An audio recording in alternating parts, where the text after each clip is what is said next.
Hi, everyone. Good to see you again. I'm Anne-Marie Green. I'm Vladimir Duthier. The president has pushed back against House Democrats today, maintaining his position that he did nothing wrong concerning Ukraine.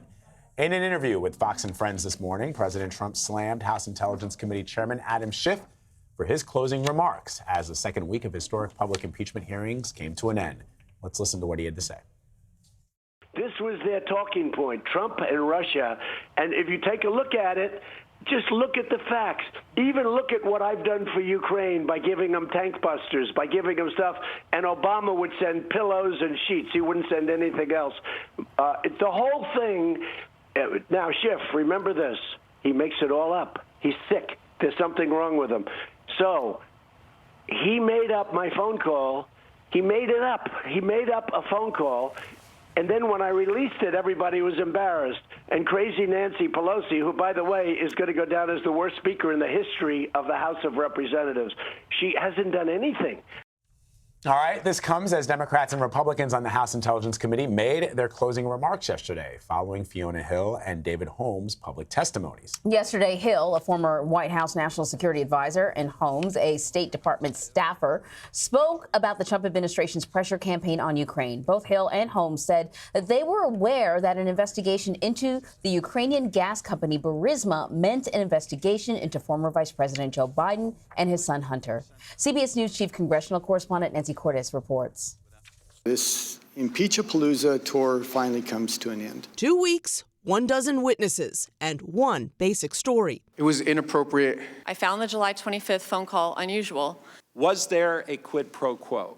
The answer is yes. They said the Ukrainians were told again and again that President Zelensky would not get a meeting with President Trump or millions in military aid unless he announced certain investigations. The statement should include specific reference to Burisma and 2016. By this point, it was clear that Burisma was code for the Bidens. On Thursday, former White House official Fiona Hill said she saw the pressure campaign up close. Did you go speak to the lawyers? I certainly did. She said a Ukrainian delegation visiting the White House was informed of the ultimatum by U.S. Ambassador to the EU, Gordon Sondland. He was being involved in a domestic political errand, and we were being involved in national security foreign policy, and those two things had just diverged. I did say to him, Ambassador Sondland, Gordon, I think this is all going to blow up, and here we are. Half a world away in Ukraine, embassy official David Holmes overheard a conversation between Sondland and Mr. Trump a couple weeks later. I then heard President Trump ask, so he's going to do the investigation. Ambassador Sondland replied that he's going to do it, adding that President Zelensky will do anything you ask him to do. Hill is a Russia expert and warned that the Ukraine controversy is playing right into Putin's hands. Some of you on this committee appear to believe that Russia and its security services did not conduct a campaign against our country, and that perhaps, somehow, for some reason, Ukraine did. This is a fictional narrative. Looking ahead to a possible Senate trial, President Trump met Thursday with key GOP senators, notably frequent Trump critic Mitt Romney and Maine's Susan Collins. When it gets to the Senate, we're going to do it. We're going to do it right. Now, everybody's going to have their day in court. Democrats argued Senate Republicans shouldn't discuss impeachment with the president. He's trying to taint the jury pool, and they should be above it. All right, so Nancy Cordes joins us now from Washington, along with CBS News White House correspondent Weijia Jiang at the White House and CBS News legal analyst Kim Wehle. Thank you very much for joining us, ladies. Weijia, I'm going to start with you. We just heard in Nancy's piece that the White House and Senate Republicans are preparing for a Senate trial if the House votes to impeach the president. Could be lengthy, could be at least a few weeks. So how could a lengthy trial, or at least a trial that goes on for a couple of weeks, actually benefit the White House? Well, the White House thinks there are several reasons that this is the play if the president is impeached. Number one, they want him to mount a public defense. They believe this will give him the due process rights that they continue to claim he lacks during this impeachment inquiry. They'll be able to call their own witnesses and really show Americans that testimony as it unfolds. They also know that timing is everything, and this trial would likely begin in January and stretch for several weeks, right up to the primaries and the caucuses. And who has to be here for those? Well, several U.S. senators who are running against the president for the Democratic Party. And finally, they think this could help him politically. It's something that they have said since the very beginning, that, as we really hit campaign 2020, if there's an impeachment hearing going on, that will really sway voters. And they continue to point to numbers that the appetite for impeachment is dwindling, according to some, not all, polls. And so just like they've been saying, they think this could help the president politically as he tries to win re-election. Nancy, let me ask you this. We were speaking earlier to Jonathan Turley about this, and I asked him if this does make it to the United States Senate, could we see, for example, this backfire on Democrats? The Republican-controlled Senate could call, for example, for Hunter Biden to appear. So I'm wondering about that, what you're hearing from those on the Hill who say what a potential Senate trial might look like. And as you know, in order to convict the president, 20 Republicans would need to join the Democrats in that Senate vote. What are you hearing about those potential, those folks who might decide to go against the president?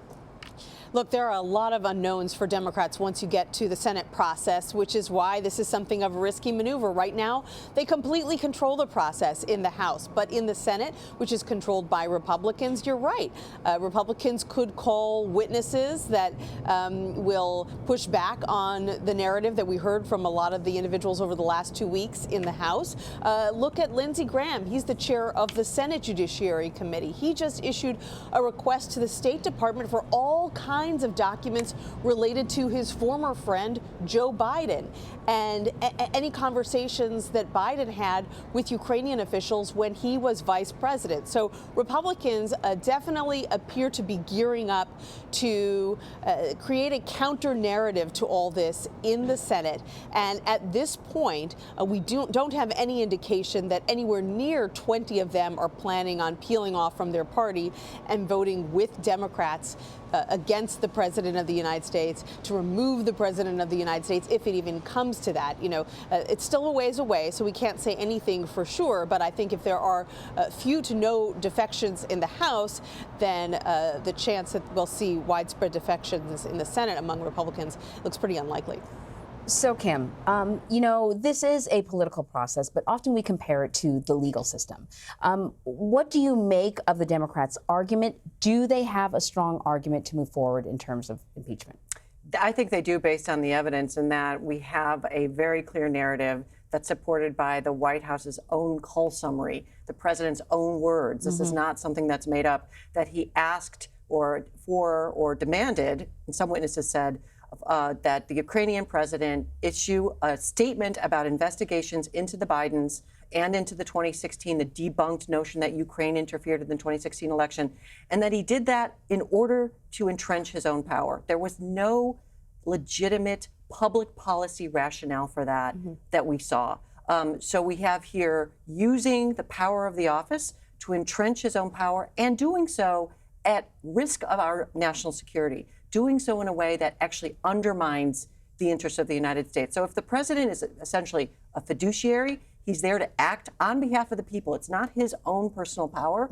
He didn't do that here. He acted for himself, and he acted in ways that frankly benefited Vladimir Putin. That's a story that I think way back in 1788 would have upset the framers. So the Republicans' counter-argument, though, and there have been many, but I'm going to just stick to one that may be their strongest, which was, yeah, but is it an impeachable offense? Yeah, but the money was released. Yeah, but essentially no harm, no foul. Do you really want to remove a president over this? Yeah, I think the best argument from day one has been, who cares, so what? This is the new normal. I think that's a dangerous argument, and people have to ask themselves, if this is the new normal for the presidency, whoever gets elected, Democrat, Republican, can take the power of the purse, can take the power of even the military, the criminal justice system, to make sure they stay in power. We're okay with that and do it in a way that hurts America's interests. That's what we're creating if this is tolerated. That's the new normal for the office of the presidency. There's another, though, I think, a point that the Republicans are making, which is the testimony that we heard over the course of the last couple of days does not directly implicate the president of the United States. No one spoke to the president. that testified before Congress where they said the president directed me to do this. And there have been a lot of comparisons to Watergate or to the impeachment of Bill Clinton. But in Bill Clinton's case, he was on the record for having perjured himself. In the case of Nixon, you had John Dean and others who actually directly implicated President Nixon. Here, Gordon Sondland, who was supposedly going to sort of break it wide open. He was the John Dean of 2019. Turns out he's really not the John Dean because he was asked repeatedly, did the president direct you to do this? Did the president say you should do that? And he said, in all instances, no. In regards to the aid. In regards to the aid. Well, but he did say, and all the witnesses said, this was at the directive of Rudy Giuliani, and the president told me, talk to Rudy Giuliani. We know the call summary coming out of the White House says, call Rudy Giuliani. So we'd have to sort of believe this really disconnect, this notion that Rudy Giuliani was not actually in contact with the president when the president said, go talk to Rudy Giuliani, that he didn't really mean it. I don't understand how that really rationally breaks down. Rudy Giuliani was a linchpin, and everyone testified that came through the president. So that's kind of no. You're making a solid point, but and a lot of what we saw from Republicans over the course of the last couple of days had very little to do with actually questioning the witnesses, especially yesterday. It had a lot more to do with let me say something that can then be cut and posted on Facebook or posted on Twitter for the supporters of the president. Yeah, the core narrative, the facts are there. The question is, do we care? And I think if this were a case that would go to trial, the prosecutors would feel pretty good about the kind of evidence they have. I want to play some of yesterday's testimony. I think Fiona Hill really sort of blew a lot of people's minds. Her opening statement was very different than some of the other opening statements. And I think she was really encouraging not only the lawmakers, but everyone who's watching her to sort of think of the broader issues of concern here. So Fiona Hill repeatedly criticized Republicans yesterday for pushing a narrative that she called, a fictional narrative about Ukraine. I want to play a little bit of her sound. Based on questions and statements I've heard, some of you on this committee appear to believe that Russia and its security services did not conduct a campaign against our country, and that perhaps, somehow, for some reason, Ukraine did. This is a fictional narrative that has been perpetrated and propagated by the Russian security services themselves. The unfortunate truth is that Russia was the foreign power that systematically attacked our democratic institutions in 2016. This is the public conclusion of our intelligence agencies, confirmed in bipartisan congressional reports. Okay, so Nancy, this is for you because Fiona Hill's opening statement, unlike other witnesses that kind of went through kind of a timeline of events, she decided to focus on this particular area, right? Why was it really important to establish this area of concern at this impeachment inquiry, particularly for Democrats?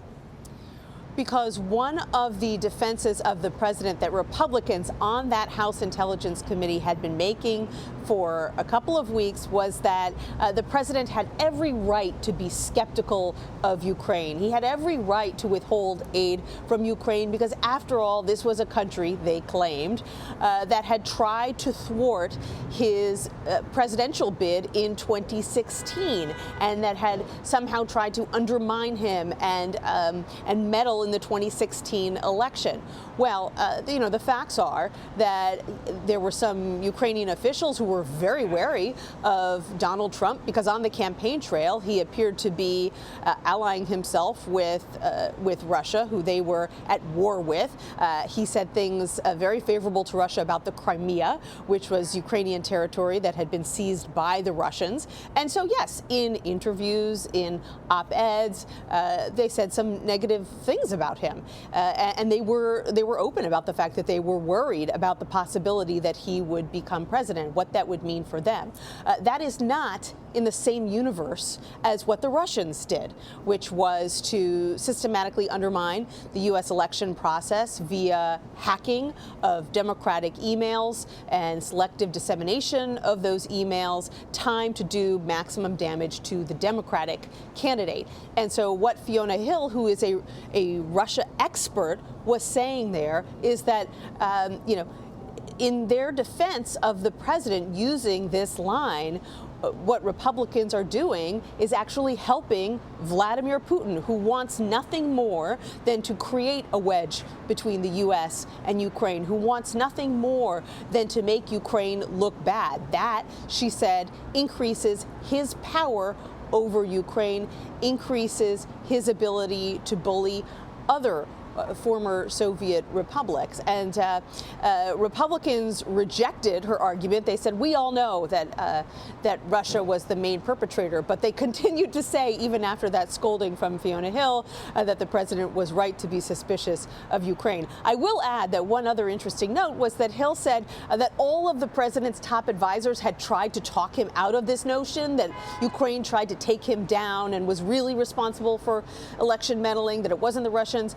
And she said that they got nowhere with him and that he continued to believe his own personal lawyer, Rudy Giuliani's lines, rather than believe his intelligence community and his top aides. Weijia, let me ask you a question. We played a little bit of President Trump and his phone call into Fox and Friends this morning. And during that exchange, as reported by our Grace Seegers in Washington, the president says that he originally had to be nice to Ambassador Yovanovitch because she's a woman, and then goes on to promote something that is being attributed, I guess, to Rudy Giuliani. And this is the president now talking to those reporters saying this ambassador that everyone says is so wonderful, she wouldn't hang my picture in the embassy. This was not an angel, this woman, okay? Close quote. What are you hearing from the White House about folks who, and I know a lot of the people who have served for many years in Washington are no longer part of the White House, of the administration, but this constant bullying of career Foreign Service officers, career military individuals who have dedicated their life to serving this nation's interests, who are being, castigated like this by the president, making something up like this. I don't know if this ambassador put his picture up on the wall or not, but why focus on that?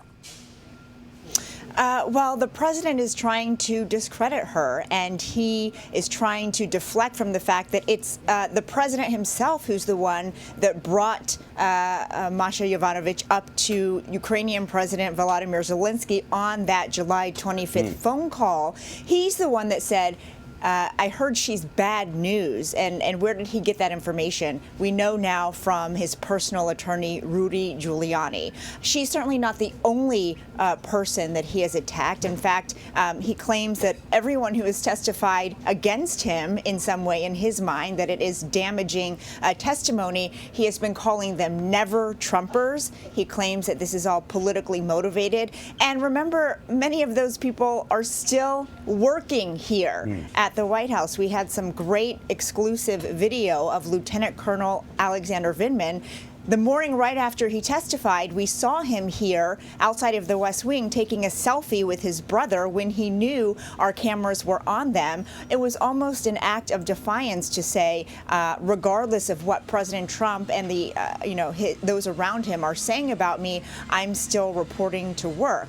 And so, but you're right, Vlad, it is construed as a sense of bullying, not only for them, but for anybody who is willing to publicly say anything against President Trump. On the flip side of that, during that very interview this morning with Fox and Friends, he went on and on about the congresswoman from upstate New York who has now turned into one of his staunchest allies during this entire impeachment hearing, Elise Stefanik, and he said she is now a star, and her entire way about her, the way she talks, has created her. But really, what he means is the substance of what she is saying, and it is that the president did nothing wrong, he's great, etc. So basically, and we know this, Vlad, from the very beginning, if you are on the president's side, he will promote you and put you in a place of where you can be, someone who is highly recognized.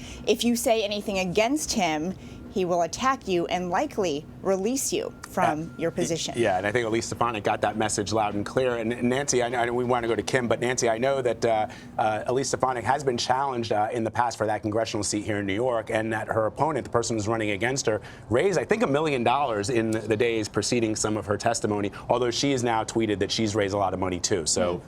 Right. Her competitors now clearly much more well known than she was before, may even have more followers on social media than Congresswoman Stefanik at this moment. That could, of course, change. Republicans have really come to Stefanik's defense.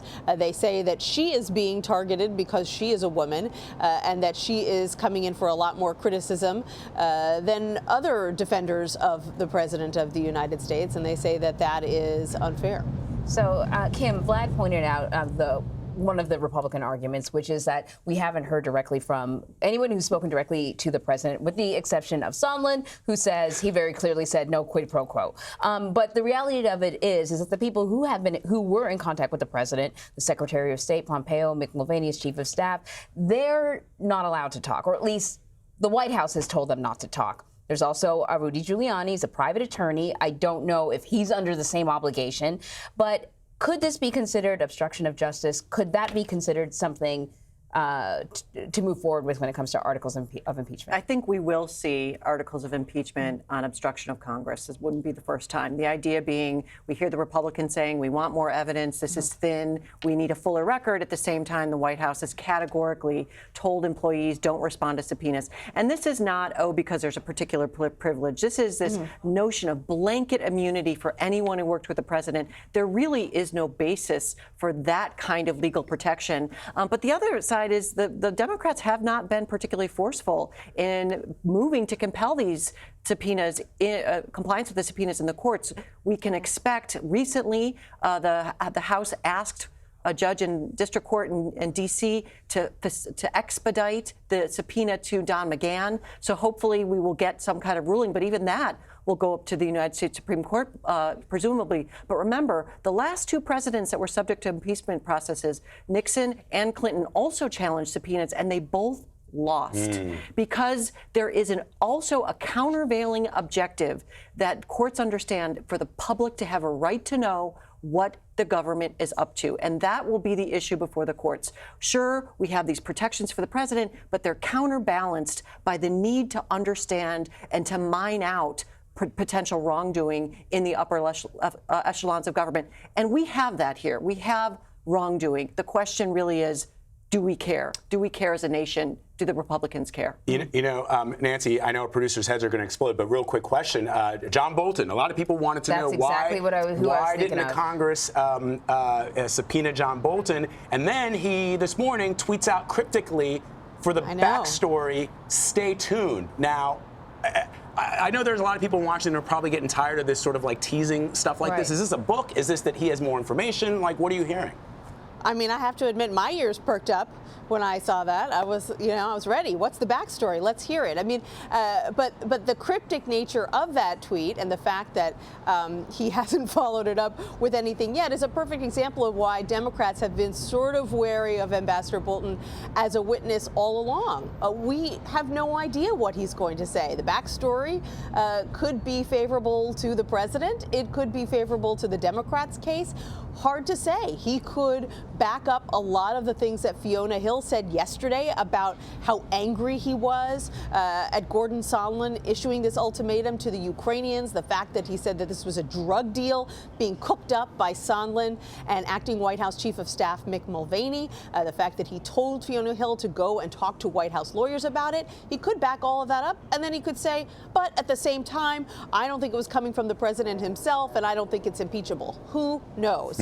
And so we're watching to see not just what the backstory is, if he's going to be more forthcoming today or in the coming days, but does he now want to testify? Does he plan to testify? Is he willing to do it in time for the Democratic impeachment process, or perhaps would it have to wait for the Senate process if we get there?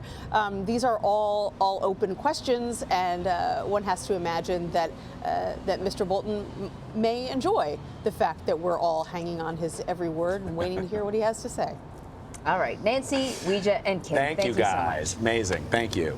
You're welcome. Thank you.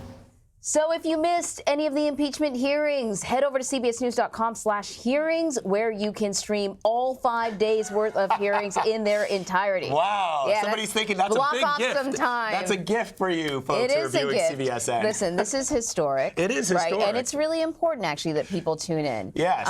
You know, you can sort of let people on television or streaming interpret what was said, but the best thing for you to do is sit down and watch this stuff. It's a great point because if people were working throughout the whole time that this was going down, you can then stream it at home, at your leisure, over the weekend, instead of binging the next episode of The Crown. You can Thanksgiving, do you really want to talk to your relatives? Really?